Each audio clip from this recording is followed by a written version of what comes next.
Olá, essa aqui é uma atividade da disciplina Bioinformática 2021 e vamos apresentar o alvo proteico, a modelagem comparativa e o docking.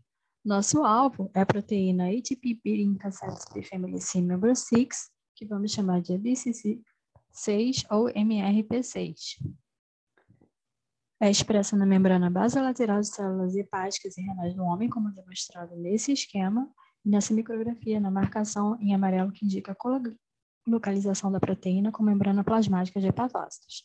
Essa proteína pertence à família Multidrug Resistance Associated Protein e também das transportadoras ATP Beating Cassette. Apresenta 3 domínios principais, sendo o ABC Transporter-like e o domínio ATPases, que contém os sítios de ligação ao ATP.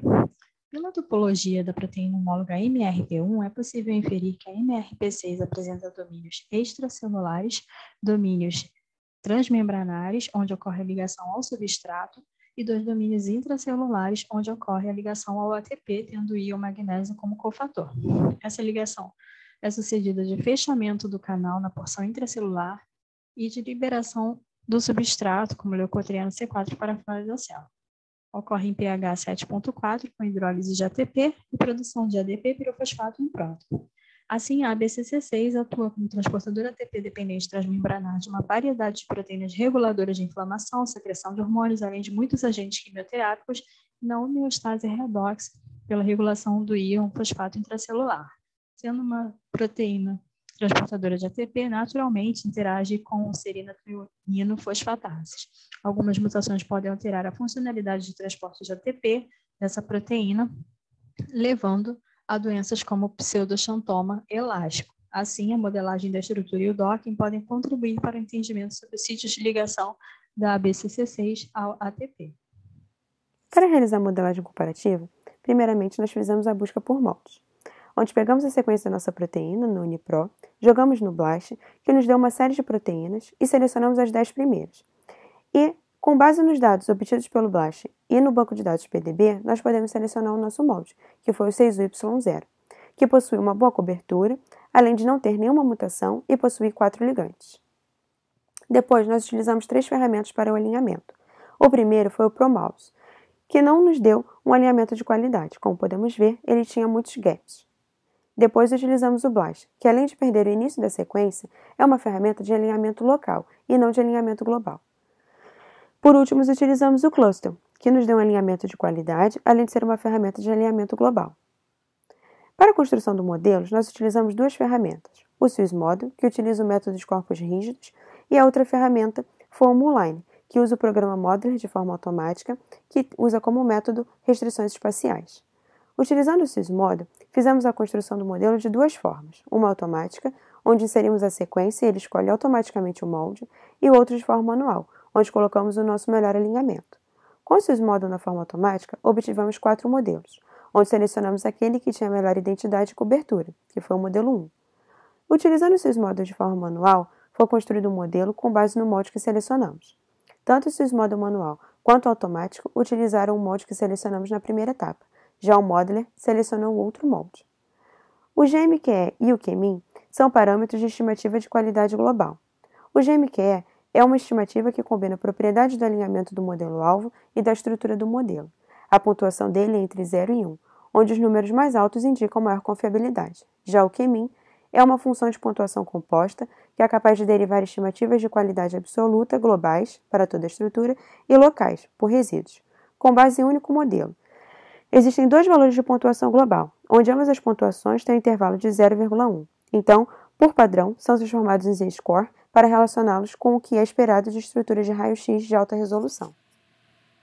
A validação dos modelos foi realizada por 4 ferramentas, SAVES, Malprovit, Prosa e PyMol.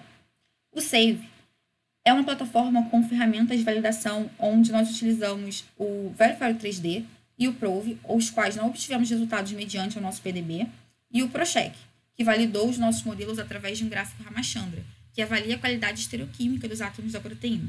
Este gráfico possui 4 regiões, que caracteriza-se por uma região mais favorável, adicionalmente favorável, menos favorável e a 4ª região em branco, região proibida. Temos a representação dos aminoácidos por quadrados e resíduos de prolina e glicina em triângulos. E de acordo com os resultados, vimos que o modelo automático do SysModel era o modelo que apresentava a menor quantidade de resíduos em regiões proibidas. Utilizamos o Malprobit, que plota também um gráfico Ramachandra, o Prosa, onde submetemos nosso modelo PDB e ele nos retornou para cada um modelo um valor de Z-score que caracteriza-se por um valor a partir de uma comparação com bancos de dados de estruturas resolvidas experimentalmente. E nessa imagem mostra que uma das estruturas do modelo tem um limiar alto corroborando com o tamanho da nossa proteína. Por último, utilizamos o PyMol para calcular o RMSD, que caracteriza-se por um desvio ou uma distância entre átomos quando a proteína está alinhada, por exemplo. E após as validações realizadas, vimos que o melhor modelo para a seleção era o SysModel automático, onde vimos que ele tinha o menor valor de aminoácidos em regiões proibidas, o menor RMSD, mais aminoácidos em regiões permitidas, segundo o Malprobit, e um valor de Z-score favorável. E além disso, analisando os aminoácidos de regiões proibidas, tridimensionalmente, vimos que os 3 resíduos de aminoácidos estavam longe da região de ATP e seu cofator, com isso optamos por esse modelo.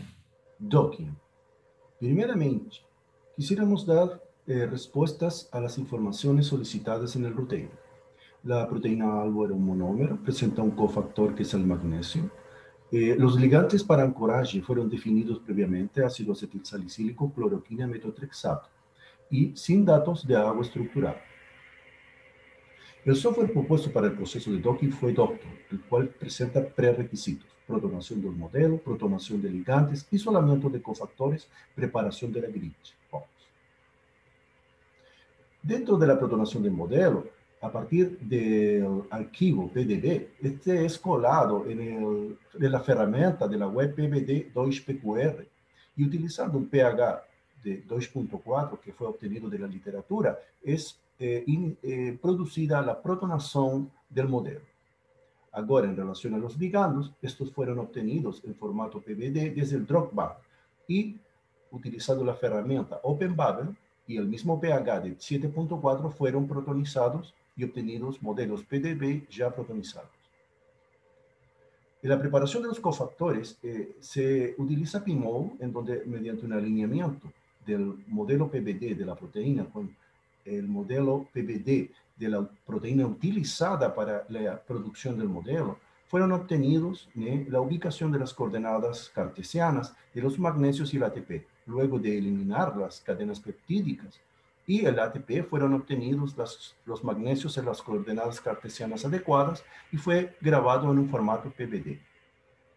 En relación, como se faló en aula, no es posible la utilización de la proteína completa para el docking, para lo cual es necesario la ubicación de una región específica. Esta región sirve para el ancoraje de los ligandos.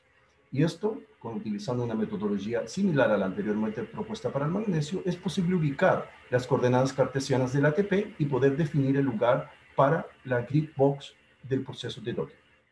Antes de discutirmos os resultados, para obtermos as informações dos resíduos específicos envolvidos na interação com a molécula de ATP, foi necessária a consulta do UniProt e da literatura. Sem resultados concretos, foram analisadas as interações entre o ATP e o molde utilizando o programa Discovery Studio e o PLIP. Entramos assim em um consenso e vimos que haviam 2 mutações em relação ao molde. Com os 14 resíduos definidos, seguimos para as análises de resultados do docking. Utilizando o PyMol, foi avaliada a pose 1 e selecionamos os aminoácidos a 3 angstroms de distância de todos os fármacos. Vemos aqui o resultado para a aspirina. Em comparação com os resultados que estão descritos na literatura, vemos que essa interação é semelhante entre o cofetor, magnésio e a aspirina, e a partir da seleção dos aminoácidos a 3 angstroms foi visto que esse interagia com 9 dos 14 aminoácidos do sítio. Outro programa utilizado foi o PLIP. Nesse obtemos essa tabela e foi visto que esse interagia com 6 dos 14 aminoácidos do sítio. As mesmas análises foram feitas para a cloroquina e vimos que essa interagiu com 10 aminoácidos do sítio. Já utilizando o PLIP, foi predita a interação somente com 2 aminoácidos. Para o metrotexato fizemos as mesmas análises e vimos que esse interagia com 9 dos 14 aminoácidos do sítio e no PLIP eram descritos em interação com 7 aminoácidos. Então, como conclusão, mostramos a importância da busca de inibidores para o sítio de ATP e vimos que faltam alguns dados sobre a isoforma MRP6. O docking, ele mostrou que o fármaco que interagiu com mais aminoácidos do sítio foi o metrotexato. Esse ele é utilizado para câncer e a isoforma MRP1, ela faz a extrusão de fármacos cancerígenos. Já a isoforma MRP6 em estudo, ela não há dados que isso aconteça. Sendo assim, maiores estudos entre essa isoforma e o metrotexato devem ser feitos. Para as análises futuras, sugerimos essas abordagens e agradecemos a atenção.